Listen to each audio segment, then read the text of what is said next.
Hello everyone, welcome to my second instructional video. Today I'm going to do a video on adding in suspensions into 251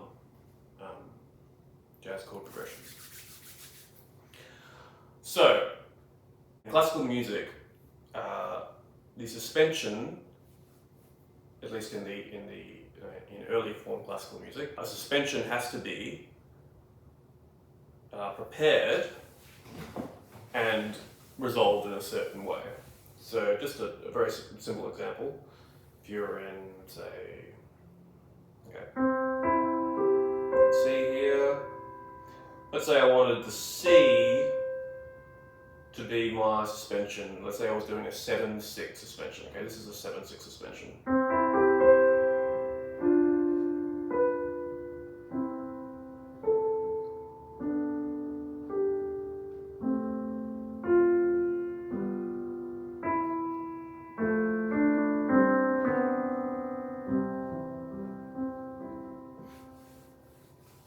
Okay, so let me go through that again. So what's meant by a 7/6 suspension is that here we have the C, which is a seventh above the bass, and then it drops to a sixth above the bass. And it has to be prepared in the sense that this C, which is going to become the seventh, needs to occur before the bass shifts to make it that seventh. So here the C is occurring against a C major chord. So it's actually, in this context, it's the root, right? But this C has to sound first there in that consonant framework, and then it becomes dissonant when the other voices move. And then it resolves because a sixth is considered a consonant in this period of music. Anyway, there's other types of dissonances as well. There's other types of suspensions as well.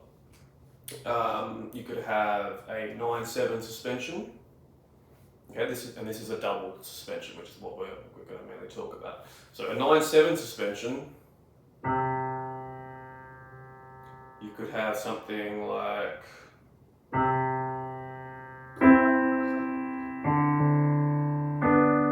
that's very simple. So when the bass moves to D, the C is going to become a seventh and the E is going to become a ninth. Okay, and they must resolve then down by a step. Now they are consonant. That's a sixth, which is consonant with the D, and the D is obviously consonant with the D. Okay? So it's prepared, becomes dissonant, and then it resolves by a step. Okay, let's start thinking about things in a jazz context now. Okay, so in a jazz context, a suspension usually means a dominant chord, which has its third replaced with a fourth. Okay, so if you saw C sus in a jazz chart, normally you play something like this.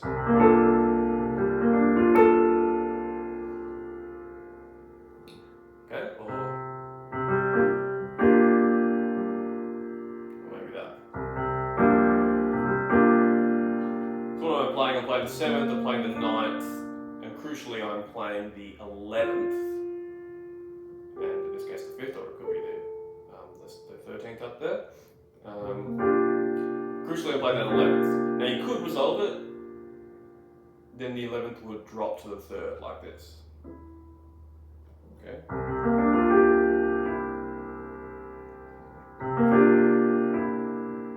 But quite often we'll just leave them unresolved in jazz.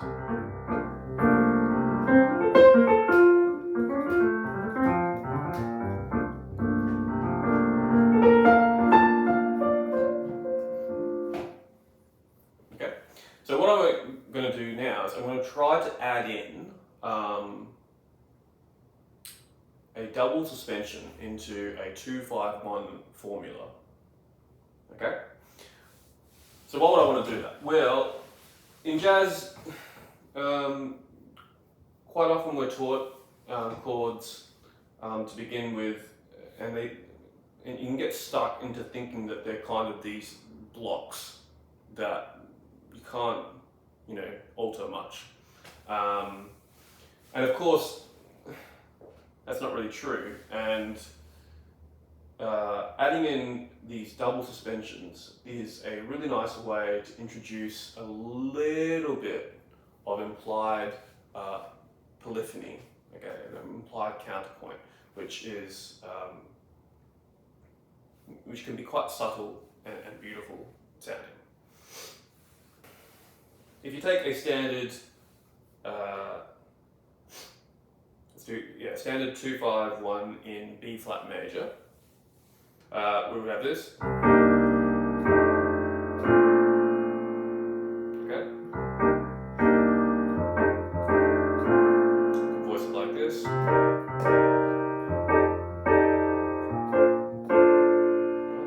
So the notes of the first chord in the 2-5-1, it's a C minor 7, and generally speaking, we want to include the ninth in that.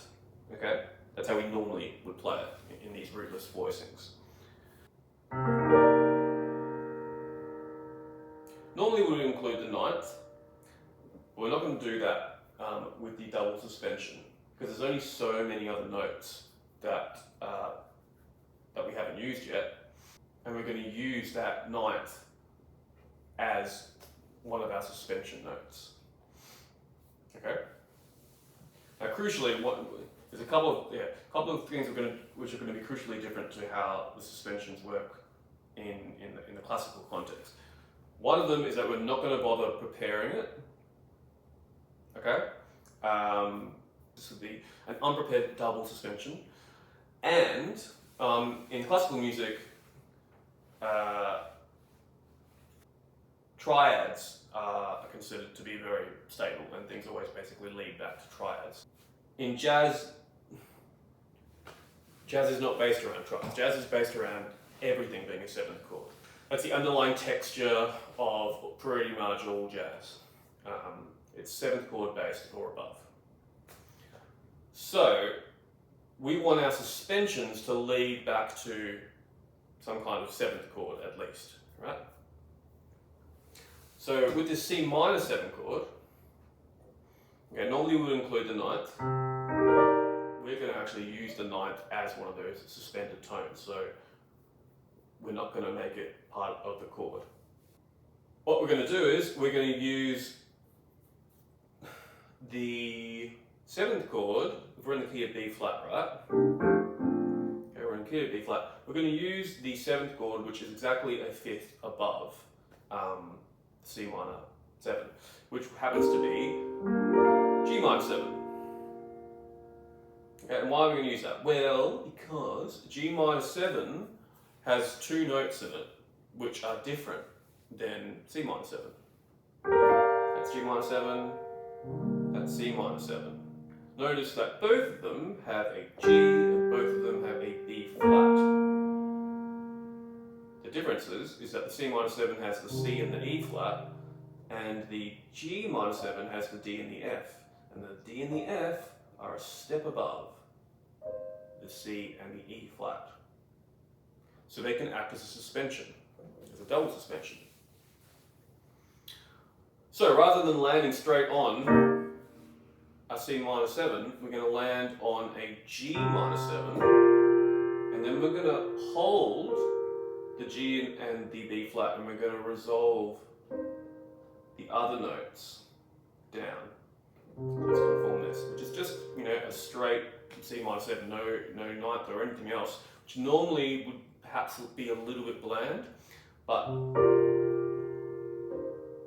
the added benefit of that, of the suspension notes, I think is a good trade-off. So we're having a little bit of a simpler sonority at the end, but we get there through this nice double suspension. So we can do that with any inversion of the G minor 7 chord. Right? Or.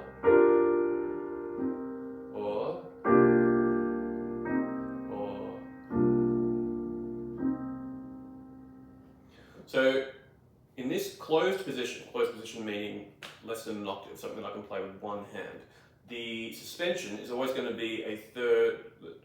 The suspended notes are always going to be a third or a sixth apart. Okay?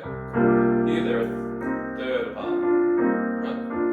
Here they're also a third apart, and it's in the inner voices here. It's quite nice. Here they're a third apart and they're at the bottom, and here they're a sixth apart. Pretty much all third apart except for one inversion, which is going to be a sixth. Okay. Now we can play that in a spread voicing, and in order to do that, we just take the G minor 7, and we're going to do what's called a drop 2. So we're going to take the second note from the top, which happens to be D if we're playing it in this root position, and we're going to drop the D down an octave. Okay, so it's going to create a spread voicing, which is now spanning more than an octave. From the bottom to the top, spanning a tenth. Okay? And now that we've got that tenth, the tenth itself is going to resolve here.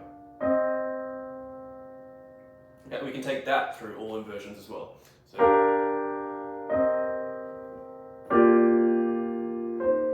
okay, here we're going to have a sixth resolving.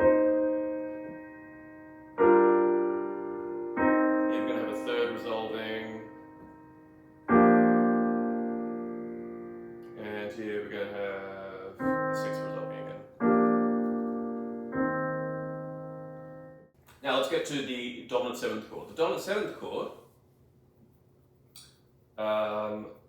we are not going to just resolve down to the straight 1, 3, 5 flat 7 like we did with the minor chord. The reason why is because, yes, technically this is a dominant 7th, but it's so un-jazz-like to play it like this, just as a straight 7th chord, stacked in thirds. It's pretty much never done. Everyone tries to stay away from it at least, 99% of the time.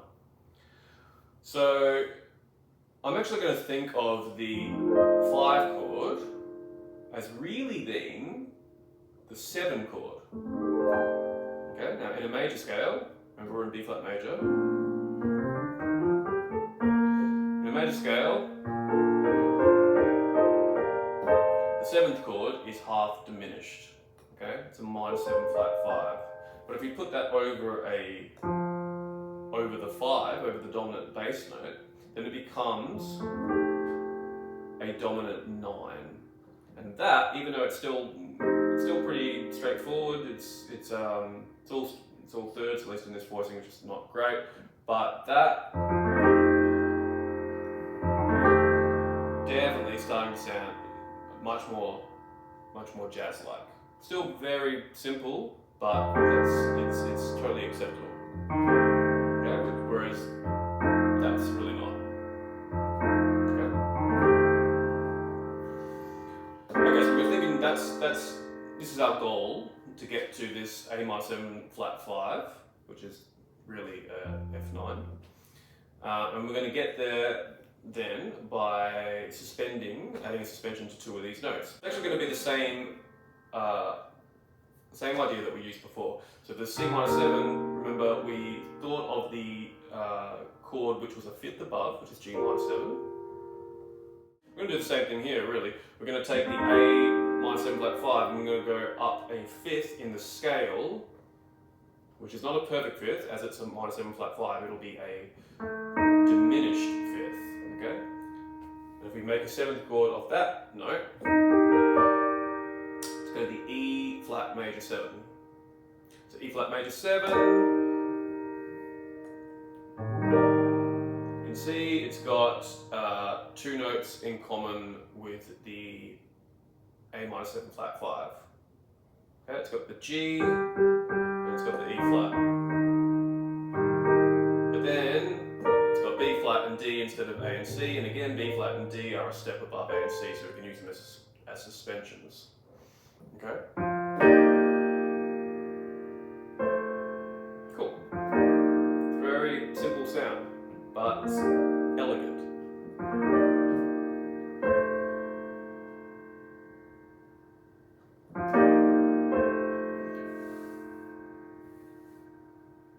Okay, and then we're going to go to the 1 chord. So the 1 chord is going to behave a little differently. We're going to treat the 1 chord as not being 1 major 7, but 1 major 6th, okay, which is common, especially in older jazz styles. It's very common to have the 1 chord really be a 6th. And one of the reasons why is because if it's a 7th and there happens to be a root in the melody, okay, then you're going to get this sound. You're going to get a minor 9th, okay? Whereas if it's a 6th, there's no clash there, okay? So even though a lot of charts will say major 7 on the 1 chord, you could pretty much always play the major 6, and most of the time you probably should. Okay? But we can pass through the major 7th as a suspension. That's what we're going to do. So, now this is a little bit complicated, so just bear with me for a second. So before, in our previous 2 examples, we said we took the chord which was a 5th above in the scale. Any chord which is a 5th above in the scale is going to share 2 common tones that we can use as suspensions with our target chord. Okay? And we're going to do the same here, but as I said, we're thinking of B flat major 6th as the 1 chord. And B flat major 6th, of course, is a 6th chord. And we need to think of it as a 7th chord, okay, for a second. So B flat major 6 is actually the same thing as G minor 7. Okay? So now let's think of it as G minor 7 and tell me what is the 7th chord, which is the 5th above G minor 7. And if you said D minor 7, you would be correct. Okay? The D minor 7, again, it's got our 2 common tones, okay? D and F are common to both chords, and the A and the C are a step above the G and the B flat, so they can resolve down as a suspension. Okay? If we did that in closed position, be like this.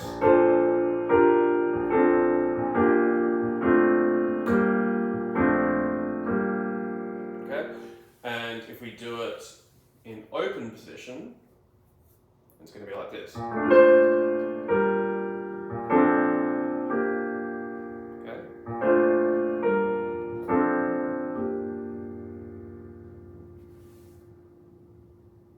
Now, I'm going to come up with 2 ways to play this progression, which I'm going to call the A and the B way. Okay, so when we learn standard rootless voicings, we learn A and B voicings. For instance, an A voicing. Okay, and then a B voicing would be this. And the reason why we learn both of them is because if we go around the cycle of fifths and we switch from an A, B, A, B, A, B, or B, A, B, A, B, A, then we don't have to move our hand very much. And it's very easy to do that. And since most tunes, most chord progressions, are moving around the cycle of fifths, that's the most common way to move chords. If you get these A and B voicings under your fingers, then you can find the chord that you need when you're looking at a chart very quickly. So we're going to take that same kind of approach here. We're going to do 2 versions. What I'm going to call the A version of the double suspension 2-5-1s and the B version of the double suspended 2-5-1s. Okay, so the A one, which I think probably sounds the best, is where we're going to try and utilise that 10th 10th sound.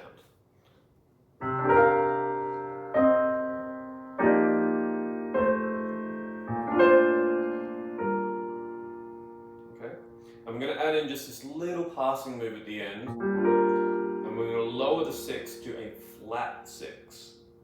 And we're going to move the top note down to the major 7th, so they're still a 10th apart, and then move them back. So this note is actually outside the key, alright? And this is what we would call a lower chromatic neighbour. Okay, we're just momentarily just moving out of the key for a brief fraction of a second.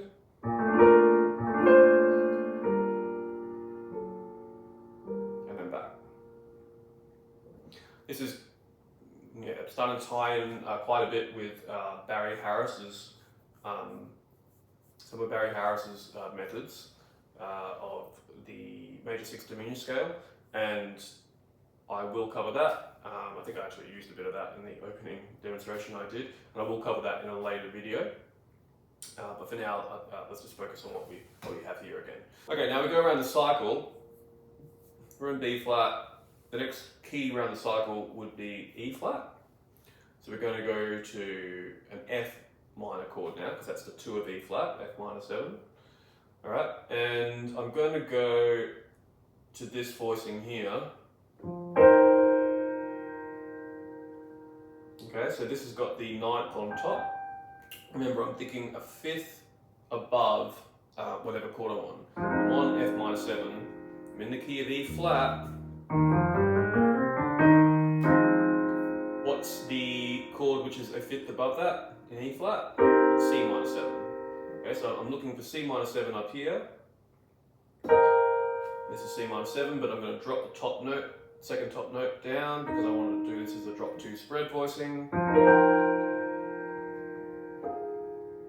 Okay, and then that's my suspension resolving.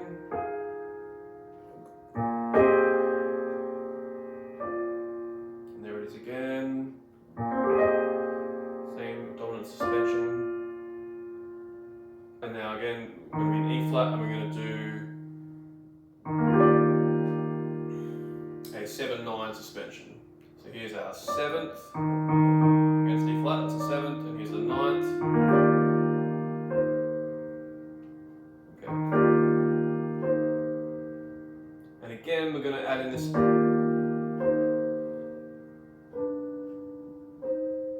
Okay, this little chromatic neighbour. This time the neighbour is actually going to be at the top. Alright, so let me do those back to back. Here's B flat.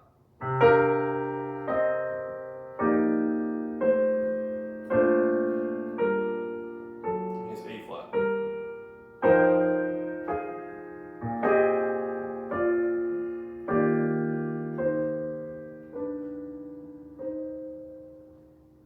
Okay. Now we will go to A flat major, which means we're starting on B flat, because that's our minor 2 chord. I'm going to go back to the A version, okay, back to the 10th spread version. Okay, and that's going to sound like this.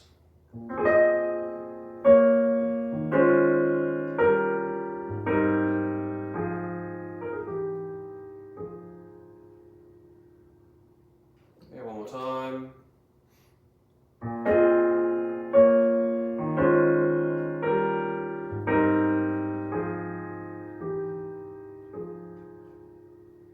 Okay, the next key in the cycle would be D flat.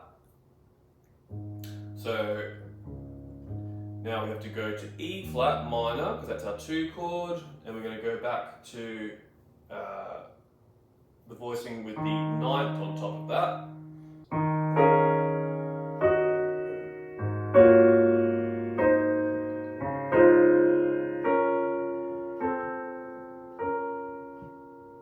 And so on and so on.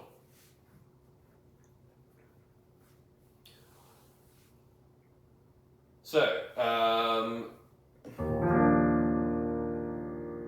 once you get fluent with this and you take it around all keys, then you can start using it in your comping occasionally. So probably it's going to work best on a ballad, but even on an up-tempo tune.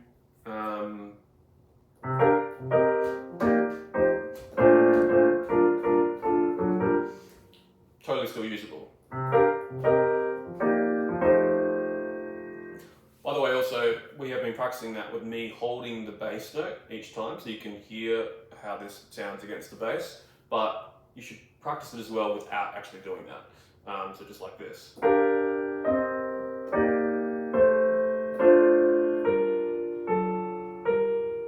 Okay, because if you're playing in a group, you don't want to be doubling the bass all the time. You can certainly do it on occasion. Some people say you can never do it, but no, you can do it definitely on occasion.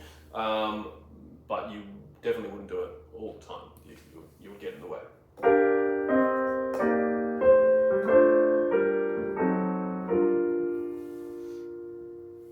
And then, yeah, if we were playing something like, well, I played Autumn Leaves to start off with.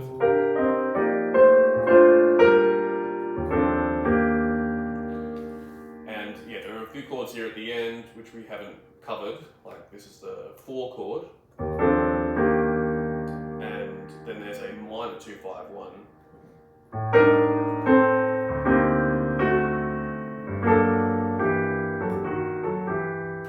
Okay, but probably cover that next time.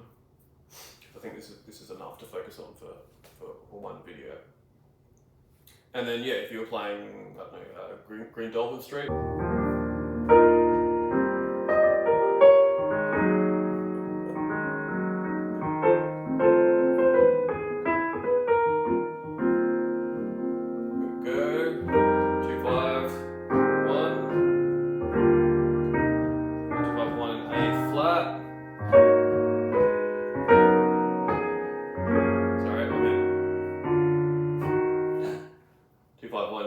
In G flat, it starts on the A flat minor.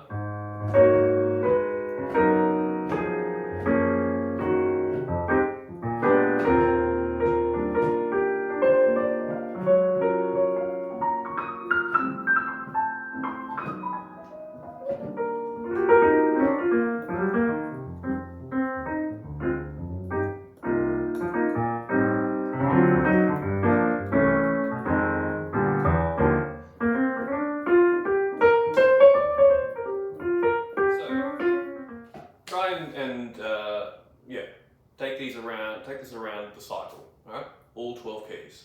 A and B voicing for your double suspended 2-5-1s, and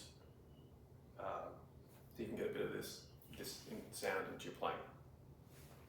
All right, that's it for me today. Thanks.